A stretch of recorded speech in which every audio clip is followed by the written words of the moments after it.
Estamos estudiando en Efesios capítulo 4 acerca del espíritu de la unidad que es necesario para lograr y mantener la unidad del espíritu.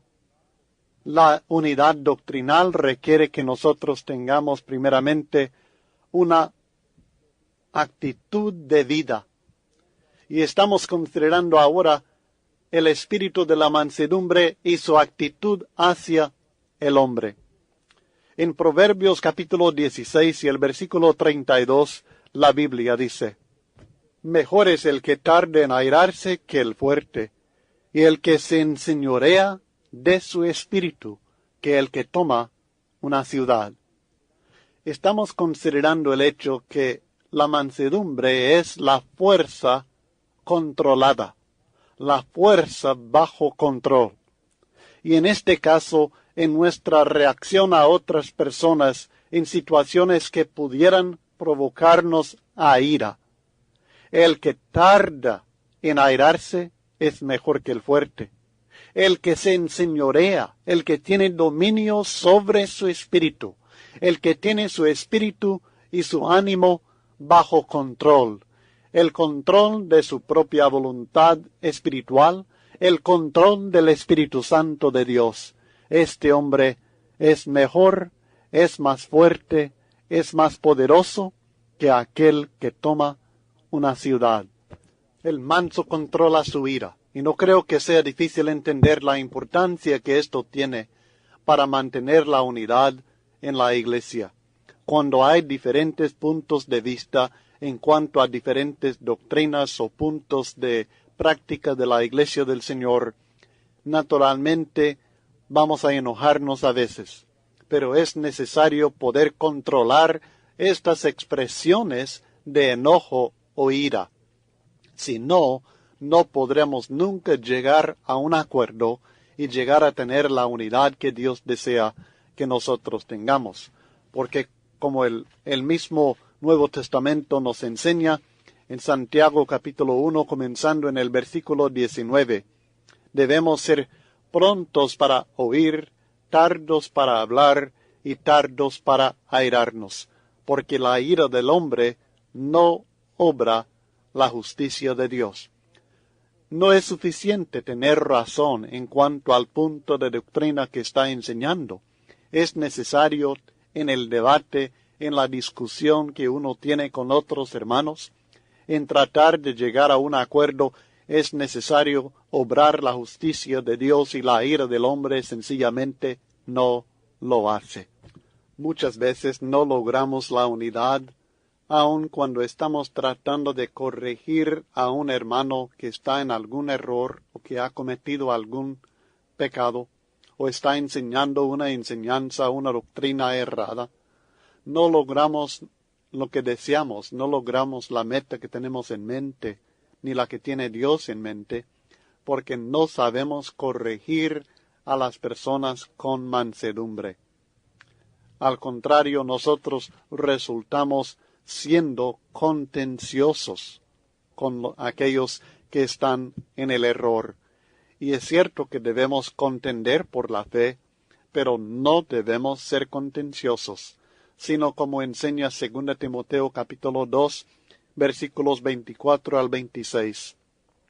El siervo del Señor no debe ser contencioso, sino amable para con todos, apto para enseñar, sufrido, que con mansedumbre corrija a los que se oponen, por si quizá Dios les conceda que se arrepientan para conocer la verdad y escapen del lazo del diablo en que están cautivos a voluntad de él.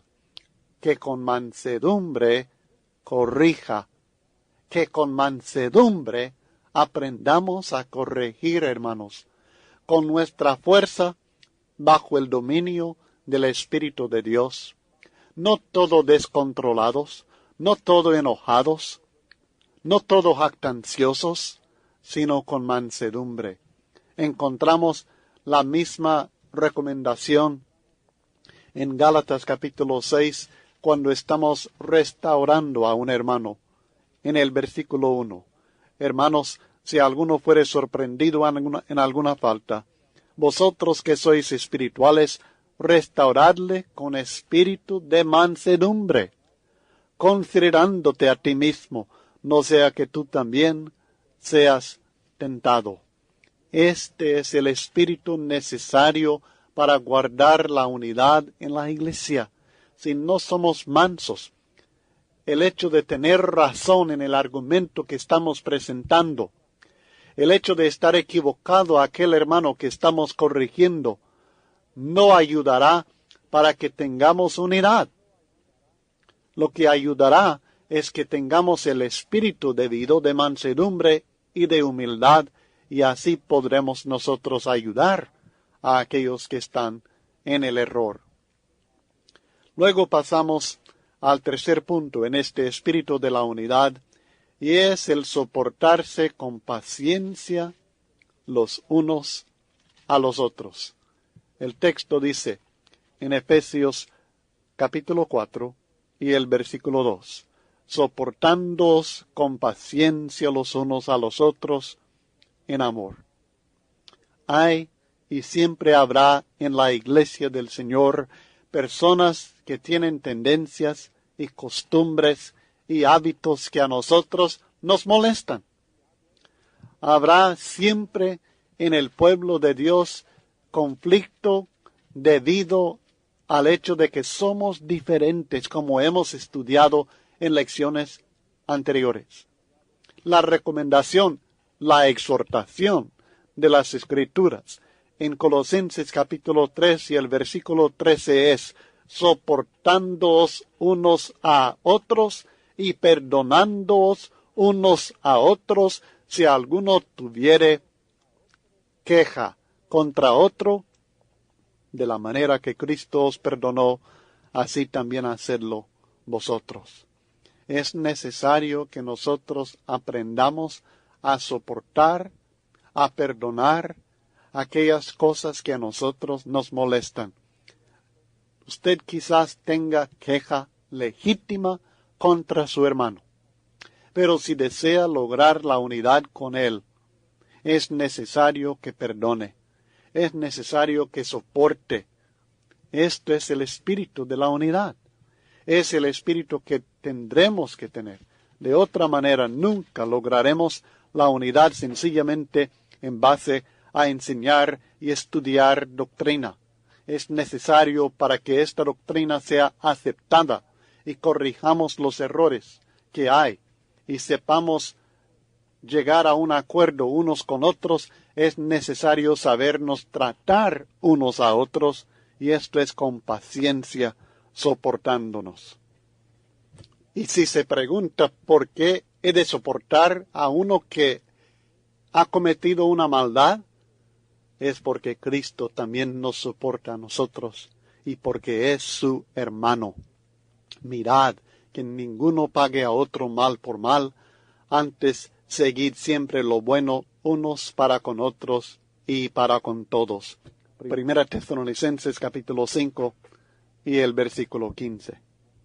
Si vamos a estar unidos, vamos a tener que aprender a soportar, o sea, tolerar opiniones diferentes a las nuestras.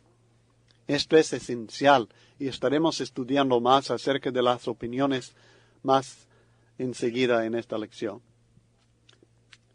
Luego llegamos al amor fraternal, aquello que el apóstol Pablo llama el vínculo perfecto, el mayor de todas las cosas, el amor legítimo, el amor que es parecido al amor de Dios, aprendido de Dios y que refleja el carácter de Dios mismo, porque Dios es amor. En 1 Pedro capítulo 4 y el versículo 8 declara: y ante todo tener entre vosotros ferviente amor, porque el amor cubrirá multitud de pecados. Somos, hermanos, nosotros todavía pecadores, en el sentido que todavía no somos perfectos, sin falta, sin ofensa, sin debilidad, sin pecado. Cometemos pecado todavía. y como cristianos que cometemos pecados todavía, que no somos perfectos en este sentido, de ser lo que debemos ser, lo que Cristo quiere que seamos. Y siempre esto existirá en la iglesia. Perfeccionados en su sangre, claro, gracias a Dios. Madurando en el Señor, claro, gracias a Dios. Tratando de eliminar todo pecado de nuestra persona, claro, gracias a Dios. Pero debemos entender que nosotros vamos a ofendernos unos a otros de vez en cuando. Y cuando esto sucede, se necesita del amor. Porque el amor ferviente cubre pecado. Soporta, tolera, perdona a aquel hermano que me ha ofendido. Y este amor es vital, es el vínculo perfecto, es aquello que une al pueblo de Dios. El pueblo de Dios, la familia del Señor, el cuerpo de Cristo Jesús, nunca estará unido en base a un entendimiento perfecto de la doctrina del Señor. Y esto es porque ninguno tiene entendimiento perfecto de la doctrina del Señor, y aunque alguno tuviera, no todos lo tendrían. No todos tienen el conocimiento adecuado, aún el conocimiento debido de las enseñanzas de Dios. El mismo apóstol Pablo reconoce esto en 1 Corintios y el capítulo 8, cuando él declara, en 1 Corintios capítulo 8, hablando acerca del hecho de que hay un solo Dios y que hay un solo Señor Jesucristo, pero luego declara, pero no en todos hay este conocimiento, porque algunos habituados hasta aquí a los ídolos comen como sacrificado a ídolos y su conciencia siendo débil se contamina. No es debido que no tengan este conocimiento, pero es la realidad. Y siendo esto la realidad, él declara que el conocimiento envanece, pero el amor edifica. En base al conocimiento perfecto, en base al entendimiento perfecto de la voluntad de Dios, nunca tendremos unidad doctrinal. Nunca estaremos nosotros unidos. La única manera en que podemos estar unidos es que si tenemos aquello que es el vínculo perfecto, y esto es el amor. No malentienda, por favor. Debemos tratar de entender la doctrina del Señor al máximo que nos sea posible, y cuando hemos estudiado y estudiado y estudiado, debemos seguir estudiando. Cuando hemos escudriñado hasta lo último de las Escrituras, lo debemos volver a escudriñar y tratar de apegarnos al máximo que nos sea posible a lo que Dios enseña. Y no debemos nosotros estar satisfechos con nuestras opiniones ni con las opiniones de ninguna otra persona, sino que debemos tratar de lograr la sabiduría de Dios. Y como familia, como cuerpo, congregación y entre congregaciones, debemos tratar de llegar a un acuerdo en cuanto a la enseñanza doctrinal. Pero debemos reconocer las limitaciones de la capacidad humana y de la fuerza espiritual humana y las limitaciones de nuestro conocimiento de la voluntad de Dios. La Biblia es la perfecta revelación de lo que Dios quiere para nosotros. De esto no dudamos. Y ninguno debe desviarse de esta enseñanza ni en lo más mínimo. Debemos tratar de seguir al pie de la letra lo que Dios nos ha revelado en su palabra. Pero no lo hacemos. Ni lo haremos ninguno. Porque no somos perfectos en nuestro conocimiento de la voluntad de Dios, de la enseñanza de diferentes puntos. Entonces, ¿cómo podremos estar unidos? En base al vínculo perfecto, el amor. Esto mismo es lo que el apóstol Pablo enfatiza con tanta claridad en 1 Corintios. Y si usted no ha estudiado todavía el cursillo sobre 1 Corintios, espero que lo haga muy pronto, porque es muy importante y agrega mucho a lo que estamos estudiando en este cursillo acerca de la unidad y los conflictos entre hermanos. Pero en 1 Corintios capítulo 13, versículos 4 al 7, este argumento de Pablo, este esfuerzo de persuadir a los cristianos en Corinto a estar unidos en Cristo Jesús, llega a su cumbre, llega a expresarse de la manera más precisa, más exacta, más bella que puede imaginarse en 1 Corintios capítulo 13, versículos 4 al 7, cuando habla acerca de aquel vínculo perfecto, el amor. El amor es sufrido. El amor es benigno. Aquí sí estamos hablando del espíritu de la unidad, el amor fraternal, el vínculo perfecto. Y lo que estaremos haciendo ahora es considerar palabra por palabra esta descripción de la conducta del amor, de la manera en que el amor actúa, la manera en que el amor se conduce en relación con su hermano. Aquel cristiano que tiene amor, ¿cómo actúa? ¿Cómo trata a su hermano, a su hermana? Esto es lo que nos va a explicar 1 Corintios 13, versículos 4 al 7. Y esto es lo que estaremos estudiando a continuación como parte de este concepto del espíritu, de la unidad que es necesario para que nosotros logremos y mantengamos la unidad doctrinal. El texto bíblico declara en 1 Corintios 13, versículos 4 al 7, el amor es sufrido, es benigno, el amor no tiene envidia, el amor no es jactancioso, no se envanece, no hace nada indebido, no busca lo suyo, no se irrita, no guarda rencor, no se goza de la injusticia, mas se goza de la verdad. Todo lo sufre, todo lo cree, todo lo espera, todo lo soporta. El amor es sufrido, declara. La palabra griega macrotumia significa literalmente temperamento largo, y es la capacidad de soportar las debilidades de otras personas, aun las de personas desagradables, y hacerlo por largo tiempo. A veces esta misma palabra, macrotumia, en algunos textos del Nuevo Testamento se traduce paciencia, pero siempre significa la capacidad de tener un temperamento largo, o sea, ser paciente, pero en el caso específico de ser paciente con personas en sus debilidades, en sus actitudes o acciones desagradables, y hacerlo por largo tiempo, no solamente por un momento, sino día tras día.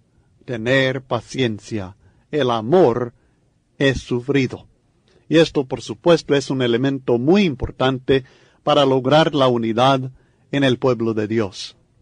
No significa, por supuesto, tolerar la maldad ni negar que exista. Por ejemplo, en el caso en 1 Corintios capítulo 5, de aquel hombre que estaba fornicando con su madrastra, la iglesia no estaba siendo sufrida en el sentido bíblico con este hombre, sino que estaba tolerando y se estaba jactando de tolerar la maldad. Esto no es el significado de ser sufrido. No es tolerar la maldad en la vida de otra persona, ni negar que exista, sino amar a pesar de la maldad de la persona. Es buscar el bien de aquella persona a pesar de lo malo que hace. Esto es el verdadero significado de ser sufrido. Es la actitud de Dios mismo, en que Él en su clemencia, en su longanimidad, a pesar de nuestra maldad, desea bendecirnos, desea ayudarnos, busca nuestro bien. A pesar de todo lo que nosotros hemos hecho contra Dios, y aunque tarde o temprano tendremos que sufrir el castigo de Dios si no nos arrepentimos, pero Dios desea el bien para nosotros. Pero el espíritu de ser sufrido es lo opuesto de aquel espíritu de la venganza. ¿Alguien me hizo un mal? ¿Me voy a vengar de esta persona? No. Si uno ama, porque el amor es sufrido, no pensará de esta manera. El cristiano que realmente ama va a sufrir. Quizá por esto se usa la palabra sufrido, porque su hermano no es perfecto, así como no lo es uno. Por tanto, su hermano tarde o temprano le va a ofender. Si no lo hace cierto hermano, lo hará otro. Esto sucede en la vida cristiana, que hay ofensas. Por esto la Biblia presenta la solución y la manera también de corregir estos problemas. A veces su hermano le va a decepcionar con sus debilidades, pero si sinceramente le ama, lo sufrirá todo sin que se le termine la paciencia, porque el amor es sufrido. Hay un aspecto positivo también de ser sufrido, y es la ayuda que seguimos ofreciendo al hermano para vencer sus debilidades. Si le amamos, no nos cansaremos de animar, perdonar, fortalecer, exhortar y enseñar por medio de nuestro ejemplo, para que vaya mejorando su vida, y así alcance la verdadera felicidad que deseamos que tenga. Esto es parte de ser un cristiano espiritual, amar al hermano, ser sufrido con él, y es vital para que la Iglesia esté unida y gocemos de la armonía deliciosa que Dios desea para su pueblo. Además, el amor es benigno. El ser benigno es una actitud de corazón, pero también es algo más. Es algo que se convierte en acción en la vida. No es solamente un sentimiento, sino un sentimiento de corazón que se convierte en acción. El corazón benigno o bondadoso siente compasión de los demás, pero este sentimiento luego se convierte en un trato suave, un trato dulce, bondadoso, a favor de otra persona. La bondad de Dios, la benignidad de Dios se manifestó. ¿Cómo se manifestó? Enviando a su Hijo, dando su vida por nosotros, perdonando nuestros pecados. La Biblia dice en Tito capítulo 3 y el versículo 4, pero cuando se manifestó la bondad de Dios nuestro Salvador y su amor para con los hombres, y sigue en el versículo 5, nos salvó, no por obras de justicia que nosotros hubiéramos hecho, sino por su misericordia, por el lavamiento de la regeneración y por la renovación en el Espíritu Santo. Así se manifestó la bondad de Dios para con nosotros. Esto significa que uno que realmente ama al hermano aprovecha toda oportunidad para hacerle el bien. Esta es la exhortación de Gálatas capítulo 6 y el versículo 10 para todos nosotros, que hagamos el bien a todos los hombres y especialmente a aquellos que son de la familia de la fe. El ser benigno es una actitud agresiva. Lo que quiero decir con esto es que el individuo que es benigno busca la oportunidad de hacerle el bien a su hermano. No es tímido en la expresión práctica del amor, por tanto, uno debe ser sensible y lleno de compasión en relación a las necesidades, los problemas, los temores y el dolor del hermano. Además, la benignidad verdadera no depende de la gratitud, así como en el caso de Cristo, que muchas bendiciones trajo a este mundo. Y a pesar de todo lo que hizo, en muchas ocasiones la gente no fue agradecida con él, como el caso en Lucas capítulo 17, de aquellos 10 leprosos que solamente uno de ellos volvió a Cristo para darle las gracias por lo que había hecho por él. Amad pues a vuestros enemigos, y haced bien, y prestad no esperando de ello nada, y será vuestro galardón grande, y seréis hijos del Altísimo, porque Él es benigno para con los ingratos y malos, dice la Biblia, en Lucas capítulo 6, versículo 35. Este es el Espíritu de Dios, el Espíritu del amor.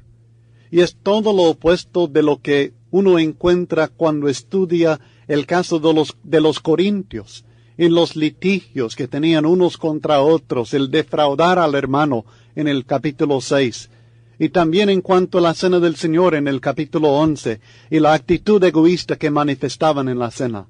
Falta de benignidad, algo que lamentablemente muchas veces sucede en la iglesia del Señor hoy día, e interrumpe y destruye la armonía deliciosa que Dios ha establecido como norma para su familia. Además, el amor no tiene envidia. El amor se deleita sinceramente en el éxito del hermano. Muchas veces nosotros sentimos los dolores de otros hermanos, pero no somos tan prontos a sentir el gozo en sus éxitos, en sus logros. La envidia causaba muchos de los problemas en la iglesia en Corinto y causa muchos problemas en las iglesias del Señor hoy día.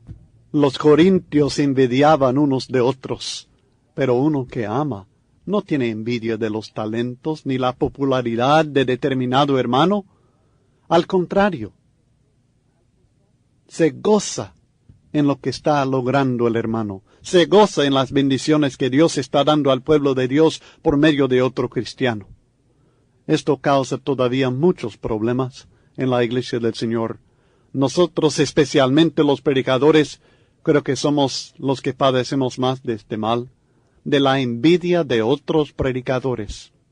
Porque los hermanos les felicitan más a ellos por su predicación, acuden a ellos para sus consejos, tal vez hasta reciben más dinero en sostenimiento, o uno no recibe ningún dinero y ellos sí. La envidia. En vez de poder gozar en el bien, en la bendición que está recibiendo el hermano, en el bien que está haciendo por medio del talento que Dios le ha dado, hay envidia. Esto significa que no hay amor legítimo. Y estamos padeciendo del mismo mal que resultó en la crucifixión de Cristo Jesús. Porque la Biblia enseña claramente que Cristo fue crucificado por envidia de parte de los líderes religiosos de su tiempo. Fue pura envidia la que ellos sintieron. En Mateo capítulo 27 y el versículo 18 la Biblia dice, porque sabía, es decir, Pilato sabía que por envidia le habían entregado. Él estaba consciente que los líderes de los judíos habían entregado a Jesucristo a él para ser crucificado por pura envidia. Muchas congregaciones también han sufrido una muerte lenta y dolorosa por la misma causa. No seamos nosotros culpables de dañar a la iglesia del Señor por no amar, o sea, por ser envidiosos. Luego el texto dice que el amor no es jactancioso. Lo primero que reconoce un cristiano espiritual es que no tiene de qué jactarse, sino que tiene la actitud del apóstol Pablo en 1 Corintios capítulo 15 y el versículo 10. Pero por la gracia de Dios soy lo que soy, y su gracia no ha sido en vano para conmigo. Antes he trabajado más que todos ellos, pero no yo, sino la gracia de Dios conmigo. Lo que era Pablo, y lo que Pablo había logrado, aún la energía que tenía para trabajar, él reconoció que era regalo de Dios. Era por gracia de Dios que tenía todo esto y que había logrado todo lo que había logrado en el reino de Dios. Lamentablemente no encontramos la misma actitud en los corintios, ni la encontramos muchas veces en la iglesia del Señor hoy día, sino que en vez de dar gloria a Dios de una manera u otra, aunque digamos que la gloria sea para Dios, pero por medio de nuestro espíritu y actitud estamos jactándonos de lo que estamos haciendo o lo que estamos logrando. Frecuentemente me preguntan, hermano, ¿a cuántas personas ha bautizado usted? No tengo la menor idea. No tengo la menor idea. Nunca me he preocupado por saber cuántas personas he bautizado. Doy gracias a Dios por cada nuevo nacimiento. Y me gusta informar a los hermanos acerca del número de bautismos que se están logrando en diferentes partes del mundo o en la congregación en la cual tal vez estoy colaborando, pero decir que yo he bautizado a tantas personas, de ninguna manera. Uno no debe tener esta actitud jactanciosa. En vez de jactarnos por los bautismos como si nosotros hubiéramos hecho algo, demos gracias a Dios, porque Él es el que añade al cuerpo de Cristo Jesús. Somos bautizados por el Espíritu en el cuerpo del Señor y no por una persona sencillamente. Bueno, esto es un ejemplo solamente. Hay muchas maneras de jactarnos y debemos evitarlas todas, porque impiden la unidad, impiden la armonía en la iglesia del Señor. El que no es jactancioso, el que tiene amor, ha aprendido a gloriarse solamente en Dios, porque sabe uno que su valor no depende de sus logros, no depende del éxito en determinado trabajo, o en determinado ministerio, o determinada misión. Nuestro valor está en ser hijos de Dios, creados a imagen de Dios y recreados por el poder del Espíritu de Dios para ser herederos con Cristo Jesús. Si vamos a gloriarnos, nos vamos a gloriar en la gracia de Dios, en Cristo Jesús. Para Él sea toda la gloria. Y nos sentimos orgullosos del Señor, no de nosotros mismos. Nos sentimos agradecidos con el Señor, no jactanciosos de lo que nosotros hemos hecho. En una relación verdaderamente amorosa, existe la confianza y la seguridad que hacen innecesaria la jactancia. Uno no siente la necesidad de jactarse porque sabe que su hermano también lo ama y lo aprecia, sencillamente porque es hermano, porque tenemos el mismo espíritu, porque somos lavados en la misma sangre y porque tenemos el mismo Padre y la misma herencia eterna y el mismo propósito en esta vida y el mismo Señor. ¿Por qué jactarnos? Hay una sinceridad y una humildad que no permite que nosotros nos jactemos en la familia de Dios. Aunque los corintios sí se jactaban quizá aún de los dones que habían recibido, pero no era logro de ellos. Esto lo hacían indebidamente, porque era bendición de Dios, un don, un regalo que habían recibido, y todo lo que usted tiene, todo lo que su servidor tiene, todo proviene de Dios. Para Él sea toda la gloria. También el amor no se envanece. El amor verdadero es humilde. Es muy importante que nosotros reconozcamos nuestras propias debilidades y limitaciones y que dependamos totalmente de Dios y su poder. La mayoría de las contiendas en la iglesia fácilmente se eliminan por medio de sencillamente no ser vanidosos, no envanecernos. En Filipenses capítulo 2, versículos 3 y 4, el apóstol Pablo, en algunas de las pocas palabras de exhortación en realidad en la carta a los filipenses, porque les alaba por muchos atributos buenos que tienen, y les anima mucho, pero en los versículos 3 y 4 nos da una idea de tal vez un pequeño problema que, por cierto, Eodia y Síntique tenían un problemita entre ellas. El texto dice, Filipenses 2, 3 y 4, nada hagáis por contienda o por vanagloria, antes bien con humildad, estimando cada uno a los demás como superiores a él mismo, no mirando cada uno por lo suyo propio, sino cada cual también por lo de los otros.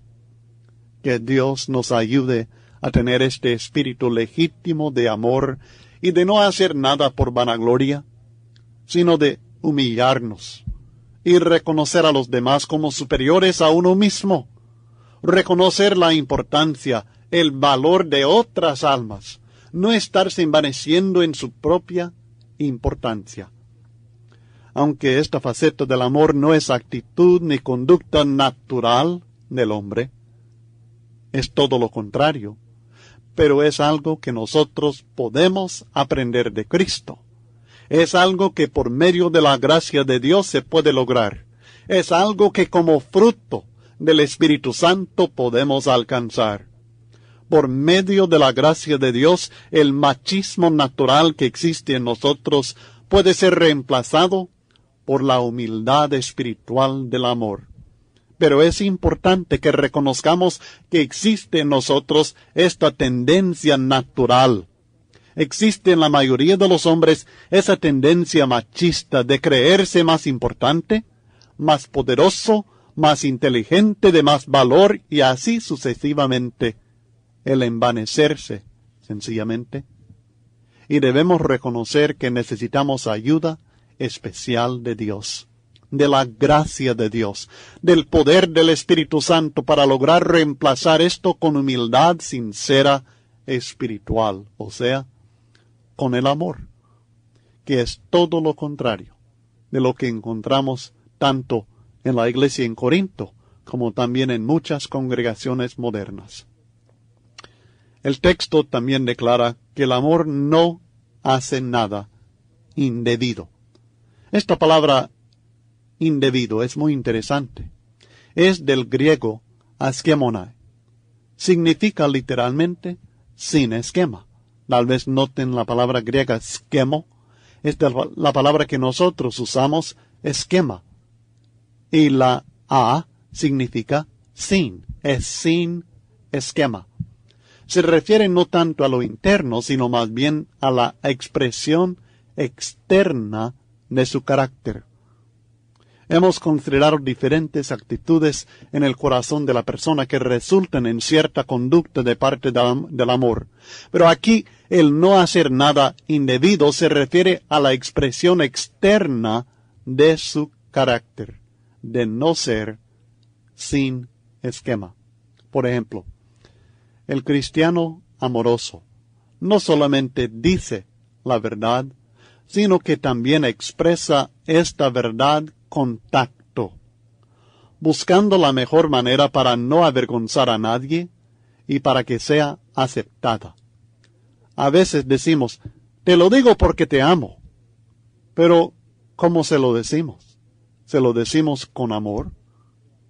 Porque es una cosa en realidad no querer decir la verdad a una persona, temer el decirle la verdad. Esto es ser temerosos, esto es ser irresponsables, es no amar a la persona debidamente. Pero a veces, cuando somos muy valientes y queremos decirle la verdad, corregirle en algún error a alguna persona, nosotros decimos, yo te amo, y por esto te estoy diciendo esto. Pero no se lo decimos con tacto. No buscamos la mejor manera de que la persona acepte lo que le estamos diciendo porque le estamos diciendo la verdad. No nos preocupamos por si la persona siente vergüenza, si se avergüenza ante otras personas o no. El no hacer nada indebido. El amar a la persona significa buscar la mejor manera para no avergonzar a nadie y para que sea aceptada la enseñanza de la verdad que se le está presentando. El amor se esfuerza por no ofender por su modo, por su esquema. Es correcto decir que si alguien se ofende por la verdad es problema de ellos. En realidad no deben ofenderse por la verdad. Pero ¿qué diremos si la persona no se ofende por lo que decimos, sino por la manera en que lo decimos? Presentándote tú como ejemplo de buenas obras, en la enseñanza mostrando integridad, seriedad, palabra sana e irreprochable, de modo que el adversario se avergüence y no tenga nada malo que decir de vosotros. Exhorta a los siervos a que se sujeten a sus amos, que agraden en todo, que no sean respondones, no defraudando, sino mostrándose fieles en todo, para que en todo adornen, noten, adornen la doctrina de Dios nuestro Salvador. Esta es la lectura de Tito capítulo 2 versículos 7 al 10. Y es una exhortación a que nosotros debemos adornar la doctrina de Dios, presentarla en una forma decorosa, nunca grosera, comunicar la verdad, tratar a otra persona en lo decoroso y nunca en lo grosero. O sea, considerar el efecto de sus acciones y palabras en la persona que ama. A veces esto significa silencio. Significa no decir nada, a veces. Y esto, por supuesto, en contraste con la actitud de los corintios y muchos cristianos de nuestro tiempo, que lo último que consideran son los sentimientos y el efecto en la persona. Luego el texto declara que el amor no busca lo suyo. La ambición egoísta no cabe en la Iglesia de Cristo, ni en la relación matrimonial, ni en ninguna otra relación amorosa, porque es todo lo opuesto del amor verdadero. Declaraciones como mis planes, mis gustos, mi comodidad, mis deseos, mi agenda, todos son enemigos de la felicidad, la unidad y la armonía en la Iglesia. Yo y lo mío tienen que sujetarse voluntariamente a ti y lo tuyo, si las palabras te amo son verdaderas. Estamos aprendiendo lecciones, hermanos, muy importantes. Uno de los propósitos de los cursos para obreros cristianos, una de las metas principales que nosotros tenemos es que cada persona que estudie estas lecciones, cada uno que va a enseñar a otras personas sea maduro espiritualmente. Lo que estamos estudiando ahora en cuanto al amor y la unidad y la armonía espiritual son requisitos para madurez espiritual. Usted no solamente debe enseñar esto, sino que lo debe hacer parte de su vida. Debe lograr usted mismo ser lleno del amor. El amor de Dios. El amor que no hace nada indebido. El amor que no busca lo suyo. El amor que no es egoísta. En esto estamos aprendiendo la solución para la mayoría de los problemas conflictivos y las divisiones que hay en la Iglesia del Señor Jesucristo. Si no aprendemos estos principios, no solamente en la mente, sino que si no las ponemos en práctica en la vida, en la Iglesia siempre tendremos conflictos y división y graves problemas porque no estamos practicando lo que Dios establece como solución para la división en el cuerpo de Cristo Jesús. Tenemos el ejemplo de Cristo que nunca buscó lo suyo. No vino para ser servido, sino para servir. Mateo 20:28. Que vino para humillarse y ser como siervo de los demás. Filipenses 2:4-8. Tenemos también el ejemplo del mismo apóstol Pablo en 1 Corintios capítulo 9, que se hizo de todos para ganar a más. A los judíos como judío, a los que están sin ley como sin ley, a los débiles como débil. O sea que buscaba no lo suyo, sino el bien de otras almas. Pero en la iglesia en Corinto y en muchas iglesias modernas encontramos todo lo contrario. Encontramos su actitud en los litigios, en que cada uno buscaba su propio bien, en 1 Corintios capítulo 6. En la cena del Señor, en que cada uno comía su propia cena, en 1 Corintios capítulo 11. En el uso del don de hablar en lenguas, en 1 Corintios capítulo 14, que aunque los demás no entendían, querían usar este don en la reunión de la iglesia. No buscaban lo de otro, sino lo suyo solamente. El amor, además, no se irrita. El verbo irritarse significa literalmente ser afilado por algo, como sacar filo a un cuchillo o a un machete. Un paroxismo, que es del griego paroxunetai, se irrita. En el castellano significa la exaltación extrema de los afectos y pasiones. Y esto es el significado de irritarse, la exaltación extrema de los afectos y pasiones. es algo muy natural. Cuando le maltratan a uno de alguna manera, uno se irrita, se alteran los nervios, se exaltan las pasiones. Pero el amor verdadero no es una cualidad natural, es fruto del Espíritu. Por tanto, el que ama aprende a no irritarse, a no exaltarse tanto cuando le hacen algún mal. Muchas veces refrenamos la ira con otras personas, pero en la iglesia, en la familia de Dios y en el hogar, en nuestra propia familia, damos riendas sueltas a la ira contra las personas que supuestamente amamos más. Esto no es verdadero amor y siempre va a ser destructivo. La ira, la cólera del hombre no logra los propósitos de Dios. Esto enseña Santiago en Santiago capítulo 1 y el versículo 20. Porque la ira del hombre no obra la justicia de Dios, declara Santiago. La ira del hombre sencillamente no logrará lo que Dios quiere. Este aspecto de la conducta del amor, el no irritarse, elimina de la iglesia la ira, la gritería y la maledicencia que vergonzosamente debo decir que he observado a veces en congregaciones del pueblo de Dios, porque no hubo amor espiritual. Además, el amor no guarda rencor. La palabra griega logizomai es un término que usaban en la contabilidad. No guarda rencor se refiere a entrar un cálculo, un dato, en el libro de contabilidad para tener un registro permanente que puede ser consultado cuando se necesite. Esto es muy natural y muy necesario en la contabilidad en cuanto al dinero, en cuanto a las ventas y los pagos. Pero lamentablemente, de la misma manera, muchas personas llevan un registro permanente de todas las ofensas cometidas contra ellas.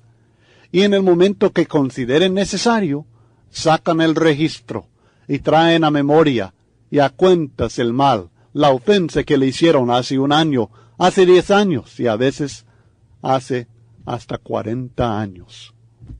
Hay que tomar en cuenta que muchas personas que no hacen explosión de ira guardan silencio, pero también guardan el enojo en su corazón.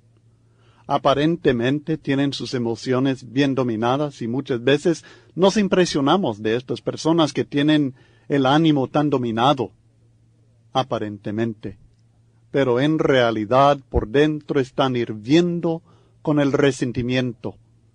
Y este pecado es tan dañino como lo es el hacer explosión de ira. Aprender a olvidar las ofensas es algo muy difícil para muchas personas. Pero cuando hay un amor legítimo, semejante al amor de Dios en uno, esto es exactamente lo que uno aprende a hacer: perdonar y olvidar. No mantener la cuenta de las ofensas del pasado. Necesitamos ser como los niños que en dado momento están discutiendo enojadísimos, pero al rato ni se acuerdan del incidente y con mucha felicidad se están abrazando. Habrá desacuerdos y ofensas en el pueblo de Dios, hermanos, pero es esencial que aprendamos a dejar todo esto en el pasado. Una vez resuelto un problema, que quede así, resuelto, perdonado y olvidado. Cuando hay amor verdadero, no guardamos la cuenta de las ofensas que hemos sufrido, no mantenemos un archivo mental de las deudas que supuestamente hemos perdonado, pero en realidad no las hemos perdonado, porque todavía las mantenemos en el archivo de la mente, en el rencor del corazón. Es importante aprender a resolver los conflictos, resolverlos hoy mismo y dejarlos en el pasado. De otra manera, Satanás encontrará en nosotros lugar para tentarnos y destruirnos, y quizá por medio de nosotros también destruir a otras almas, definitivamente destruir la armonía deliciosa que Dios ofrece a su pueblo mediante el amor, el vínculo perfecto. Gracias a Dios que Él no guarda rencor contra nosotros si estamos en Cristo. Nosotros en Cristo no debemos guardar rencor también contra nuestros hermanos. Esto es el significado literal. La misma palabra griega que aquí tenemos, el amor no guarda rencor, encontramos la mismísima palabra griega en Romanos 4:8 cuando habla de que Dios no inculpa de pecado al hombre que confía en Cristo. Y en 2 Corintios capítulo 5 y el versículo 19, cuando habla también de que Dios no toma en cuenta, no tomándoles en cuenta sus pecados o transgresiones por la redención que hay en Cristo Jesús. Es la misma palabra. El amor no guarda rencor. Y además, el amor no se goza de la injusticia. Uno no siente ningún gozo cuando la persona que ama comete algún pecado. Al contrario, siente tristeza, pero la seguimos amando. Cuando amamos a alguien, no vamos a buscar la oportunidad de criticarlo o condenarlo como muchas veces encontramos en la iglesia, que estamos buscando la primera oportunidad para criticar a un hermano por la manera como hizo algo o lo que no hizo. Estamos prontos a condenar y criticar. Esto no es el amor. El amor no se goza de la injusticia, o sea, de los errores de un hermano. No estamos negando que hay errores, pero uno no debe gozarse ni aprovechar estos errores. La relación fraternal en la iglesia debemos entender que no es una relación de competencia. No hay competencia entre predicadores, no hay competencia entre congregaciones, no hay competencia entre dirigentes de cantos, no hay competencia entre hermanos en la misma familia. Somos hermanos. No estamos en competencia unos contra otros, por tanto vamos a gozarnos en lo bueno, no en la injusticia.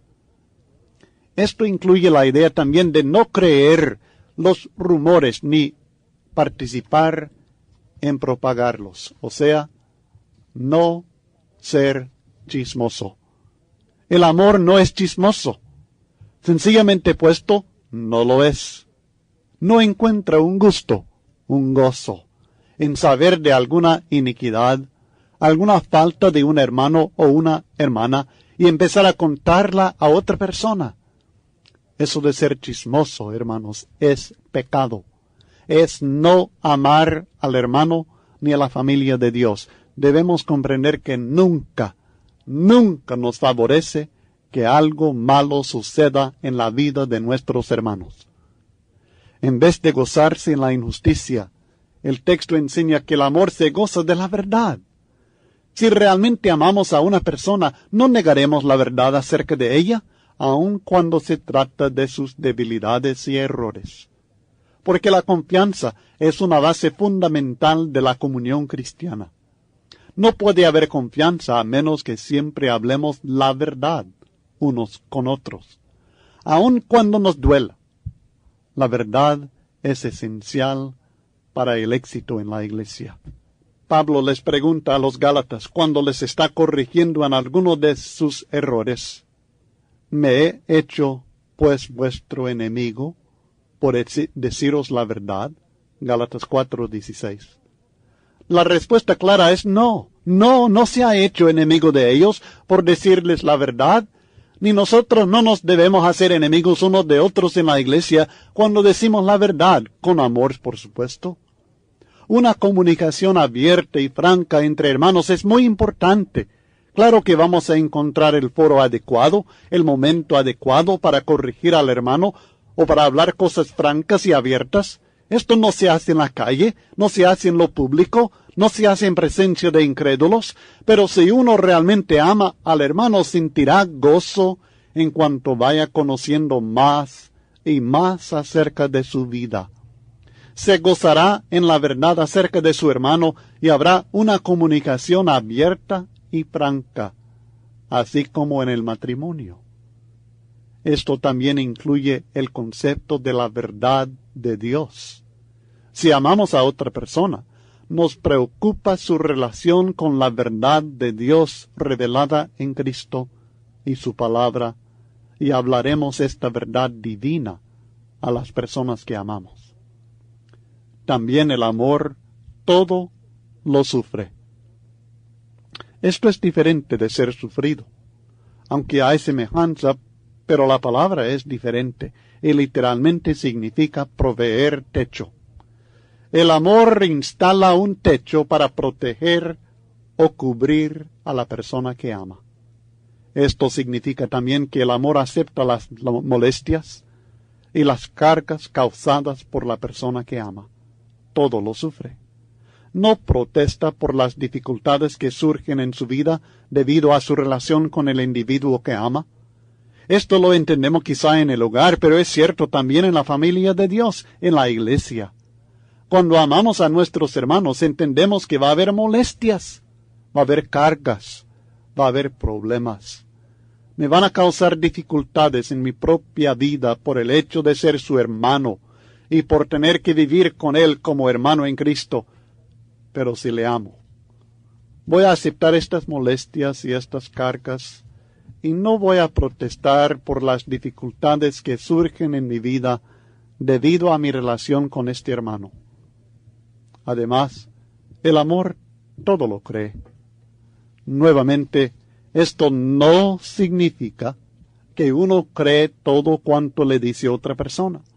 Significa que hay confianza entre los seres amados, y sin esta confianza no puede existir una relación íntima entre hermanos en la fe. Significa que uno no duda de la fidelidad ni la veracidad de la persona que ama, pero cuando uno sabe que le está mintiendo, sabe que le está engañando, entonces uno no seguirá creyendo. Cuando existe este problema no puede haber confianza. Y tenemos que corregir el problema. Reconocer la verdad y eliminar este problema para luego proceder a fomentar nuevamente la confianza para que podamos creer lo que nos está diciendo nuestro hermano. Esto elimina los celos, que generalmente surgen por causa de la inseguridad que siente uno. Todo lo cree, y lo cree completamente. El amor todo lo espera. O sea que el amor es optimista, espera lo mejor, espera el arrepentimiento cuando el hermano ha pecado, espera la fidelidad cuando el hermano tiene una responsabilidad, espera la puntualidad cuando el hermano debe estar presente, espera completamente y siempre.